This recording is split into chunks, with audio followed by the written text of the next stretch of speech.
कल मैं आपके बीच निवेदन कर रहा था, थोड़ी चर्चा मैंने कल की थी। घर में, परिवार में, समाज में, राष्ट्र में कैसे स्वर्ग हो, कैसे सुख हो, कैसे शांति हो, इस संदर्भ पर मैं कबीर साहब की ने रखी थी।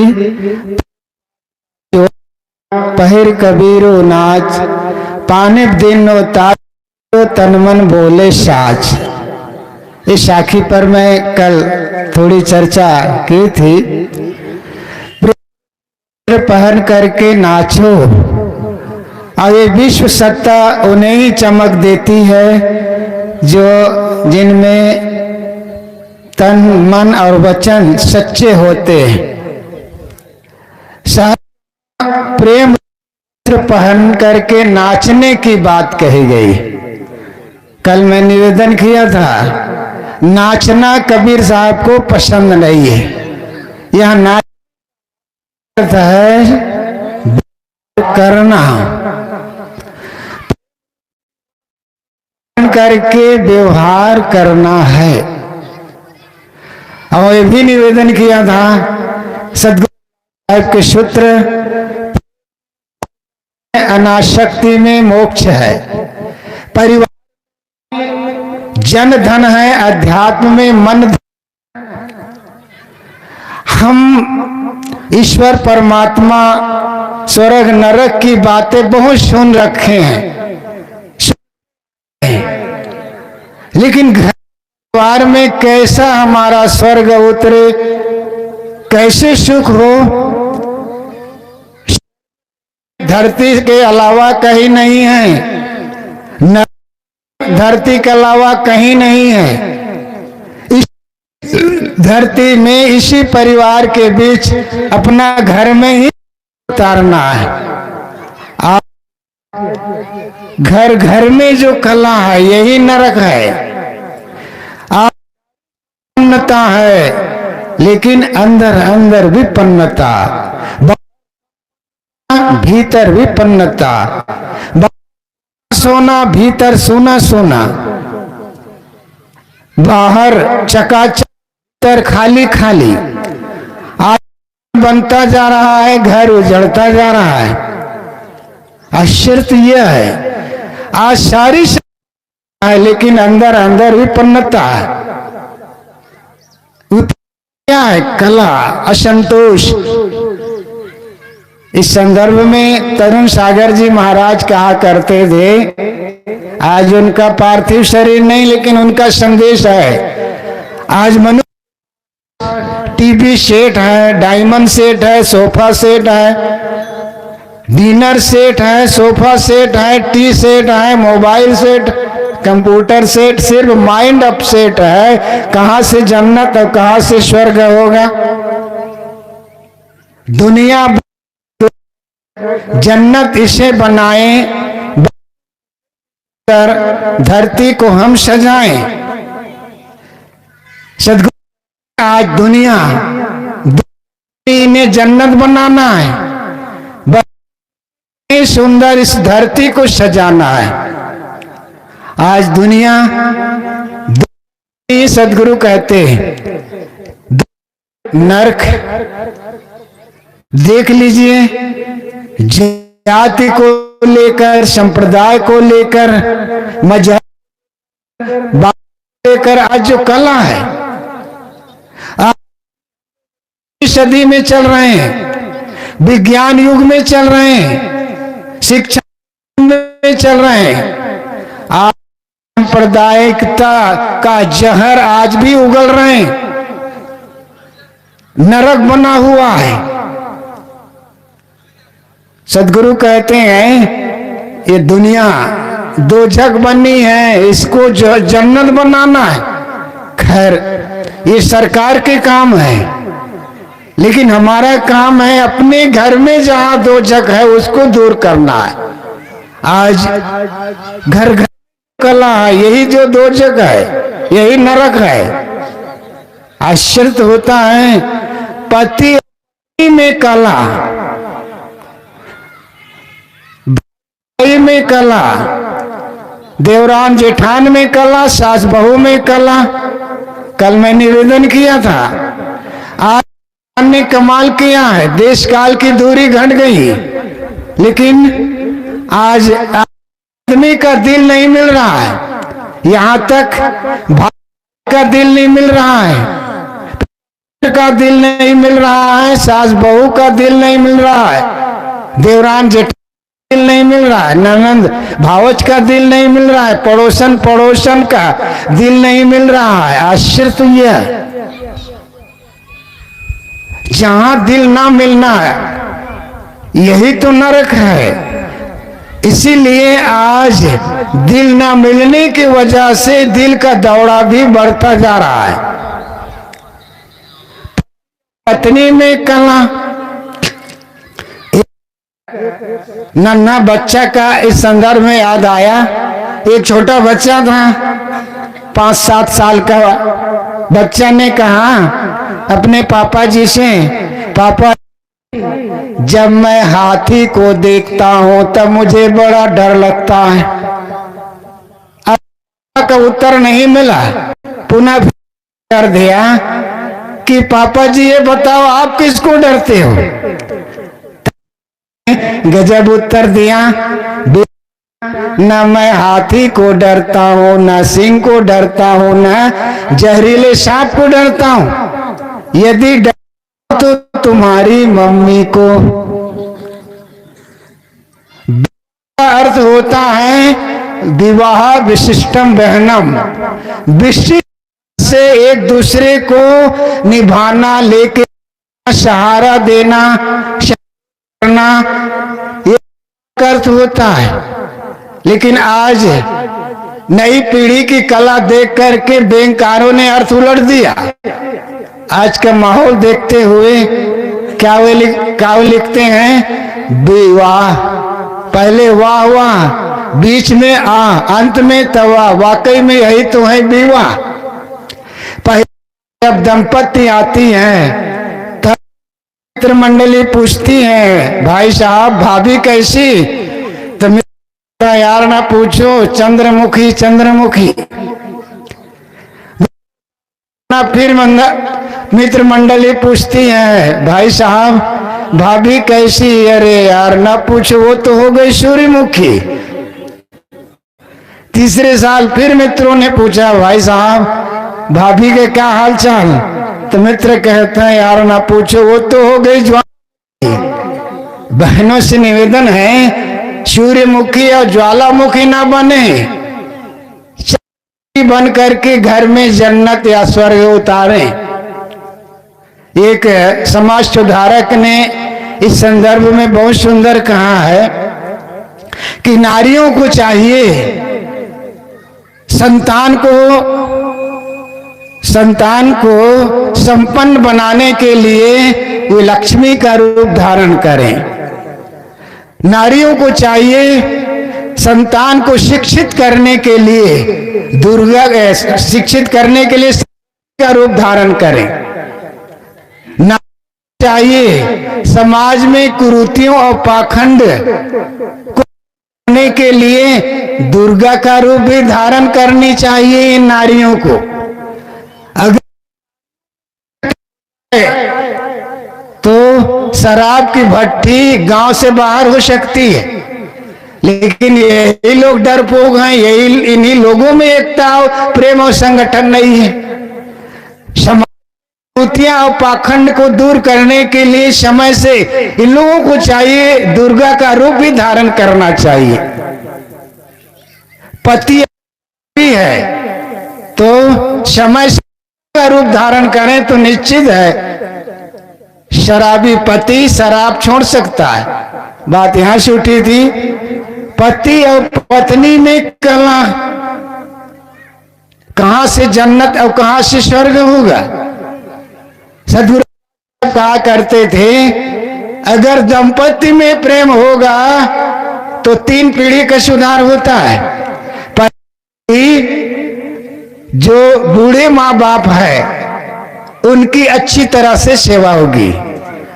पति और पत्नी लड़ेंगे तो बूढ़े माँ बाप उस घर में रहना पसंद नहीं करेंगे और दंपति में प्रेम रहेंगे तो नई पीढ़ी जो नन्हे मुन्ने बच्चे हैं उनको अच्छे संस्कार मिलेंगे और स्वयं सुखी और संतुष्ट रहेंगे। लोग हैं जहां अशिक्षा होती है वहां ही कला, ऐसी बात नहीं है। जहां अच्छी नहीं है वहां कला है। डॉक्टर इंजीनियर कहे जाने वाले यहाँ भी दंपत्ति में आए दिन कला। आश्चर्य मैं कहा करता हूं इस संदर्भ में, जब अपने मित्र के साथ अपने आवास में वो आए, जैसे ही गाड़ी से उतरे देख रहे थे कि कुछ बच्चे खूब खेल कूद मचाए हुए थे, हल्ला कर रहे थे, आपस में हंस बोल रही थी खूब मजे से। मित्र को देखते ही महिलाएं कहीं बच्चे कहीं छिप गए। जज और मित्र अपने कमरा में आया, कोट उठा। मित्र ने कहा भाई साहब अभी आपस में हंस बोल रही थी, कहाँ छिप गई? अभी खेल कूद मचा रहे हैं, कहाँ छिप गए? वो मित्र क्या कह रहे हैं? भाई साहब मजाल है मेरे कोई बोल सके, मित्र तो बोलेगा ही। अहंकार हो, घर को बना रखे हो शमशान। इतने हिम्मत बांध के आती है और कहती है भाई साहब अपने मित्र को समझा दो, अपना जज पन्ना को अपना कचहरी में छोड़ाए, यहाँ कोई कैदी नहीं है। इस संदर्भ में तरुण सागर जी महाराज कहा करते थे अगर घर को जन्नत बनाना है तो करना क्या होगा? लाठी रखना है, सुखी रखना होगा। अगर वो नाराज हो गई तो स्वर्ग के सारे दरवाजे बंद हो जाएंगे। उन्होंने भी कहा अगर स्वर्ग उतारना है तो ये जो रखा है ना हम लोगों ने, डॉक्टर होने का, इंजीनियर होने का, प्रोफेसर होने का, ये जो लेबल है ये हमें झुकने नहीं देते हैं। आज नई पीढ़ी में तनाव बढ़ता जा रहा है। एक कुत्ता को लेकर के तनाव बढ़ा और तनाव इतना विकराल बढ़ा तलाक में बदल गया। अब अक्सर नई पीढ़ी में ये हवा बह रही है। पश्चात सभ्यता आज भारत के बड़े बड़े नगरों में गूंज रही है। सावधान, गांव तो अच्छा है, तो ये लेबल है हमको झुकने नहीं देता। वे कहते हैं इस लेबल को आप घर के दरवाजे में जैसे जूता उतार करके जाते हो वैसे ही लेबल डॉक्टर मास्टर होने का लेबल है, उसको उतार दो। अब कैसे प्रवेश करो? पुत्र बन के प्रवेश करो। घर में बूढ़े माँ बाप कब से इंतजार कर रहे हैं कि मेरा बेटा आए और मुझसे कुछ मंगल पूछे। करो तो पिता पापा बन के प्रवेश करो। नन्हे मुन्ने बच्चे कब से इंतजार कर रहे हैं कि मेरा पापा जी आए और बैठ करके हंसू और बोलूं। करो तो पति बन के प्रवेश करो, डॉक्टर मास्टर इंजीनियर थानेदार बन के नहीं। पत्नी बेचारी कब से बेसब्री से इंतजार कर रही है मेरा पति महोदय आए और मैं उससे मुस्कुरा करके बोलूं।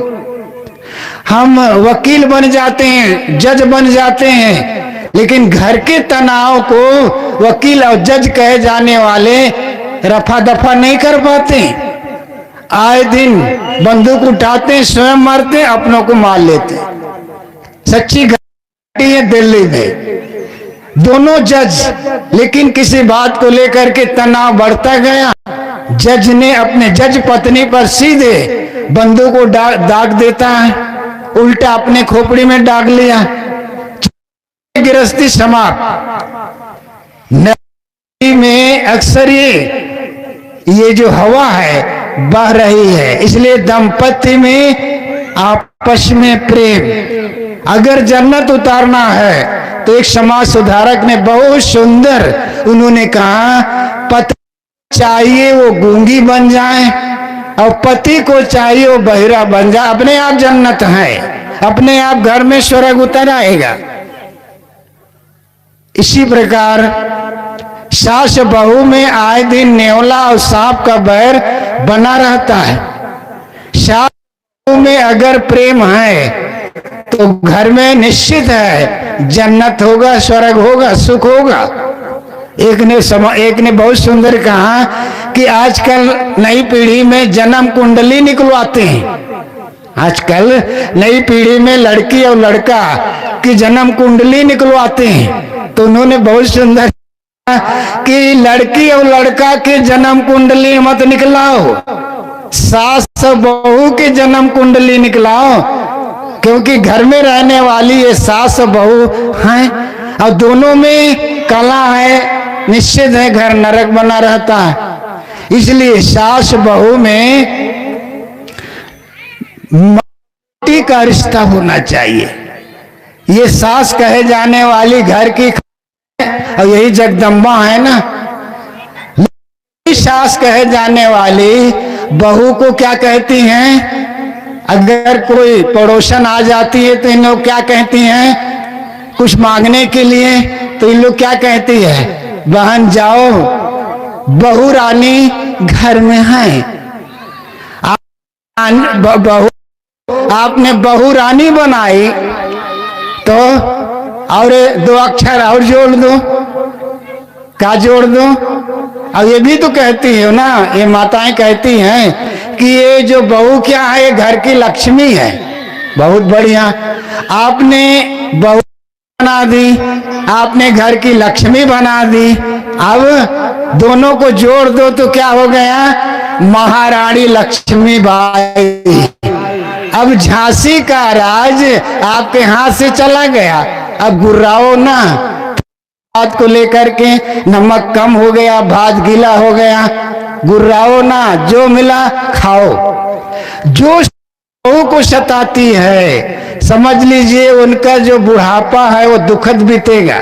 सारा कसर जब तुम बुढ़ाओगी तो वो निकालेगी। इसलिए बहू को, सास को चाहिए बहू को पुत्री मान करके प्यार दो, स्नेह दो, तो निश्चित ही घर में जन्नत होगा, घर में स्वर्ग होगा। पुत्री तो हम मान नहीं पाते हैं, इसीलिए घर में नरक बना रहता है। अगर बहू अगर सास को सताती है समझ लीजिए उनको भी सताने वाली बहू जन्म ले चुकी है। एक बहू सास की बहुत मनोसेवा कर रही थी, बुढ़ापा जर्जरता रहे और जब उनको स्नान करा करके घाम में उसको बैठा दी गई, बूढ़ी सास को भिक्षा लेके वो आई, तब कहा बेटी यह तुम्हारी माँ है? तब वो क्या कहती है? महाराज जी कोख से मेरा सुहाग पला है, वह यह